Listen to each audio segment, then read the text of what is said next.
Friends, आज हम बात कर रहे हैं फ्यूचर ग्रुप की। फ्यूचर ग्रुप को लेकर लगातार नई नई अपडेट आ रही है, जिसको हमें अपडेट रहने के लिए हमें बार बार वीडियो बनाने पड़ रहे हैं। जहां एक और अमेजॉन बहुत बड़े एग्रेसिव तरीके से इस डील को रुकवाने के लिए कोशिश किए जा रहा है। वो हर तरफ से अड़ंगे लगाने की कोशिश कर रहा है। वो अपनी पूरी प्लानिंग के साथ में लगा हुआ है, बहुत सारी एजेंसियों से मिल रहा है। और दूसरी तरफ फ्यूचर ग्रुप की और किशोर बियाणी ने भी बहुत बड़ी तैयारी कर ली है। वो तैयारी क्या है और वो आगे जाके उसका क्या नतीजा निकलने वाला है, वो सारी जानकारी आपको इस वीडियो में मिलेगी। और इसके ये अब डील की कहाँ तक पोजीशन पहुँच चुकी है, ये डील कहाँ तक फाइनल होने की तैयारी हो चुकी है, वो सारी बातें आपको इस वीडियो में आराम से मिल जाएगी। तो पूरा वीडियो देखिए, स्किप ना करें। स्किप करेंगे आपको समझ में नहीं आएगा। लेकिन उससे पहले अगर आप पहली बार मेरे चैनल पे आए तो चैनल को सब्सक्राइब कर दीजिए, बेल आइकॉन दबा दीजिए, ताकि जब भी नया वीडियो ना हो पहला नोटिफिकेशन आपको मिले। वीडियो पसंद आए तो लाइक शेयर जरूर कीजिए। चलो फ्रेंड्स, वीडियो स्टार्ट करते हैं। मैं हूँ आपका दोस्त SB दवे और मेरे चैनल ऑनलाइन कमाई में आपका बहुत बहुत स्वागत है। फ्रेंड्स, अमेजॉन को जब से पता चला है कि किशोर बियाणी रुकने वाले नहीं है, वो इस डील को लेकर आगे बढ़ेंगे, तो उन्होंने भी अब फास्ट डिसीजन लेने शुरू कर दिए। उनको मालूम है कि 3 महीने के लिए सिंगापुर ऑर्बिटेशन सेंटर ने रोक तो लगा दी है, परंतु वो रोक हिंदुस्तान के कायदे के हिसाब से यहाँ पे प्रभावी नहीं है, क्योंकि उस रोक के ऊपर अभी तक किसी भी हिंदुस्तानी अदालत ने मोहर नहीं लगाई है। और जब तक हिंदुस्तानी अदालत से उसके ऊपर कोई मोहर नहीं लगेगी, उस फैसले का यहाँ पर कोई वैल्यू नहीं है। इसीलिए अमेजन को अच्छे से पता है कि अगर मैं 3 महीने के लिए हमने डील को रुकवाया है, लेकिन यहाँ पे प्रोसेस आगे बढ़ते जा रहे हैं, और अगर ये प्रोसेस समय पे बढ़ते गए तो फिर ये डील फाइनल हो जाएगी और फिर बाद में अमेजन कुछ नहीं कर पाएगा। तो इसलिए उसने अभी 2 दिन पहले जाके वो सेबी से उसने मुलाकात की है और उनसे कहा है कि जैसे आपके पास अप्रूवल के लिए डील आए तो आप इसको रिजेक्ट कर दें, क्योंकि हमारा मामला सिंगापुर आर्बिट्रेशन सेंटर में है और वहाँ से 3 महीने के लिए इसके ऊपर रोक लगा दी गई है, क्योंकि हमारे साथ अनफेयर हुआ है। हम इसके पार्टनर हैं फ्यूचर ग्रुप के अंदर, और हमारे से बिगर परमिशन लिए इन्होंने रिलायंस के साथ में डील कर ली, जो बिल्कुल फेयर नहीं है, क्योंकि रिलायंस रिटेल वेंचर हमारे कंपटीटर है और हमारे टर्म्स कंडीशन के हिसाब से वो डील नहीं होनी चाहिए थी, फिर भी इन्होंने डील कर ली है। तो इसको हम रद्द करने की कोशिश कर रहे हैं, इस डील को रुकवाएंगे, लेकिन तब तक आप इस पर एग्री ना हो, परमिशन ना दे इस डील को। जब सेबी के सामने अमेजन की तरफ से जो मामला आया है, तो सेबी ने BSE के साथ में कांटेक्ट किया है और BSE ने डिसीजन लिया है कि फ्यूचर ग्रुप और रिलायंस को इस पूरे मामले से अवगत कराया जाए और उनके पास से उनका क्लेरिफिकेशन लिया जाए। इस मामले के बारे में जो ये डील हुई है उसके बारे में उनसे पूछा जाए, उनकी राय ली जाए। तो इस तरह से मामला एक तरफ बढ़ रहा है और दूसरी तरफ फिर किशोर बियाणी ने भी बहुत बड़ा फैसला कर लिया है। उन्होंने बड़ी तैयारी कर ली है इस मामले को आगे बढ़ाने की, इस डील को जल्दी से जल्दी फाइनल करवाने की। जहां ये कहीं अप्रूवल के लिए अभी CCI में गया हुआ है, तो इस तरह से अभी आगे एजेंसियों के पास जाएगा। अप्रूवल जल्दी से जल्दी वो लेना चाहते हैं और जल्दी से जल्दी इस फैसले को फाइनल वो करना चाहते, तो पूरी कोशिश कर रहे हैं। लेकिन अमेजन अड़ंगा लगा रहा है, तो उन्होंने अमेजन का रास्ता क्लियर करने की कोशिश शुरू कर दी है। इसके तहत ये जो मामला सब शुरुआत हुई है, अमेजॉन ने 1500 करोड़ रुपए के फ्यूचर कूपन्स में हिस्सेदारी खरीदी है, 49% की स्टेक खरीदी है, जो एक नॉन लिस्टेड कंपनी है जिसकी स्टॉक मार्केट में कोई लिस्टिंग नहीं है। उस कंपनी में उसने 1500 करोड़ का इन्वेस्टमेंट किया है।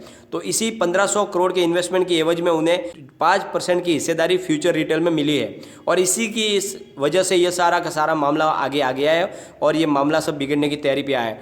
तो किशोर बियाणी ने अब डिसीजन लिया है कि किसी भी तरह से इस अमेजन को इस मामले से बाहर किया जाए।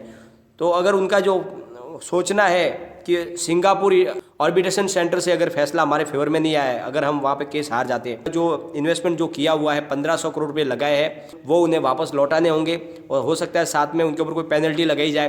तो उसकी वो तैयारी कर चुके हैं कि उन्हें पता है कि ये पैसे उन्हें वापस लौटाने पड़ेंगे अमेजॉन को, क्योंकि उन्हें डील तो करनी है और किसी भी तरह से अमेजॉन को बाहर करना है। तो इसका एक ही तरीका है कि उनके पेमेंट उनको दे दिया जाए। तो इसी के तहत बड़ी कार्रवाई करते हुए 1000 करोड़ रुपीज़ उन्होंने तैयार कर लिया है, यानी 1000 करोड़ की व्यवस्था कर ली है और उसको एक अलग अकाउंट में डाल दिया है। साथ में अब वो बहुत जल्द 500 करोड़ की भी व्यवस्था कर देंगे और इस तरह से 1500 करोड़ रुपए जो फ्यूचर ग्रुप को अमेजॉन को लौटाना होगा इस डील को रद्द करने के बाद, जो इनके बीच में जो फ्यूचर कूपन की और इसकी जो डील हुई थी अमेजॉन की, उस डील को खारिज किया जाएगा, उसको रद्द करवाया जाएगा और उनके 1500 करोड़ लौटाए जाएंगे। भले उसके सामने उनको जो भी फाइन लगेगा वो फाइन भी भरेंगे, परंतु अमेजॉन को बाहर किया जाएगा इस डील से।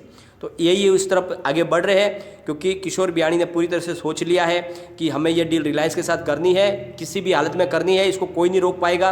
तो इस डील को फाइनल करने के लिए ज़रूरी है कि अमेजॉन का फैसला कर दिया जाए, उसका हिसाब किताब कर दिया जाए। तो वो पैसे वापस लौटा देंगे, भले उसके ऊपर जो फाइन लगे वो जुर्माना भरने को तैयार है, लेकिन वो डील से पीछे नहीं हटेंगे। ये उनकी तरफ से एक क्लियर मैसेज आ चुका है अमेजॉन को कि आप भले कुछ भी कर लो, आपको हम बाहर निकाल के रहेंगे इस डील में से, आप अपना पैसा लेके बाहर निकलिए।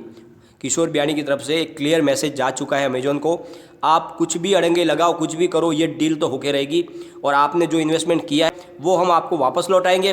उसके बदले में जो अगर हमारे पे कोई फाइन बनता है तो फाइन भी हम चुकाएंगे, लेकिन आपको इस डील से बाहर निकाल के रहेंगे। तो इस तरह से क्लियर मैसेज किशोर बियाणी की तरफ से जा रहा है अमेजोन को, और इसी की वजह से अमेजोन की बेचैनी बढ़ गई है और वो कोशिश कर रहा है कि किसी तरह से इस डील को रोका जाए। परंतु यहाँ पे हिंदुस्तान में हमारे कायदे कानून के हिसाब से काम चलता है। तो जो डील की गई है वो सारे कानूनी जानकारों से जानकारी लेने के बाद, पूरा का पूरा इसके बाद में स्टडी करने के बाद में डील की गई है, जिसमें कोई भी कानूनी लूप होल न रह जाए। इस तरह से पूरी डील को फाइनलाइज किया गया है, क्योंकि मुकेश अंबानी बहुत ही मंजे हुए खिलाड़ी है इस मामले में। उन्होंने सारी की सारी पहले जानकारियाँ ली है, उसके बाद में डील को फाइनल किया है। तो जब कोर्ट के सामने ये सब मामला जाएगा हिंदुस्तानी अदालत में, तो वो अमेजोन यहाँ पे टिक नहीं पाएगा, क्योंकि हिंदुस्तानी कायदे कानून के हिसाब से इस डील को फाइनलाइज किया गया है। तो ज़्यादा से ज़्यादा यही होगा कि अमेजोन अपनी हिस्सेदारी लेके बाहर निकल जाए। तो इस तरह से यह डील होने की जो संभावना है बहुत ज़्यादा बढ़ चुकी है और समय पे ही डील हो जाएगी ऐसा लग रहा है। तो इसे हमें चिंता करने की ज़्यादा ज़रूरत नहीं है। लेकिन फ़िलहाल में जो अभी मूवमेंट चल रहा है, इस दौरान अगर आप कोई इन्वेस्टमेंट करना चाहते हो फ्यूचर ग्रुप में, तो कृपया करके फ़िलहाल इसमें इन्वेस्टमेंट ना करें, क्योंकि अभी तक इसकी जो भी क्लियरिटी साफ नहीं हो पा रही है, क्लियर पिक्चर नहीं हो पा रही है। लेकिन अगर आपने कोई भी इन्वेस्टमेंट किया हुआ है और आप लॉस बुक करना चाहते हो, कृपया करके लॉस बुक ना करें, क्योंकि इसमें जो भी होगा अच्छा होगा, आपके फ़ायदे में ही होगा। लेकिन आपको उसके लिए रुकना पड़ेगा। लेकिन इन्वेस्टमेंट आप इसमें ऐड ना करें, कोई शेयर नहीं, क्योंकि अभी तक इसके बारे में हम कुछ क्लियर है नहीं, कोई भी इसके मामले में क्लियर नहीं है। तो इसमें आपको ऐड नहीं करना है, लेकिन अपना लॉस बुक भी नहीं करना है, ये बात का आपको ध्यान रखना है।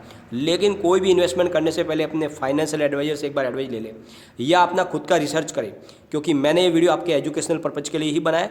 वीडियो पसंद आए तो लाइक शेयर जरूर कीजिए और चैनल को सब्सक्राइब कर दीजिए। Thank you.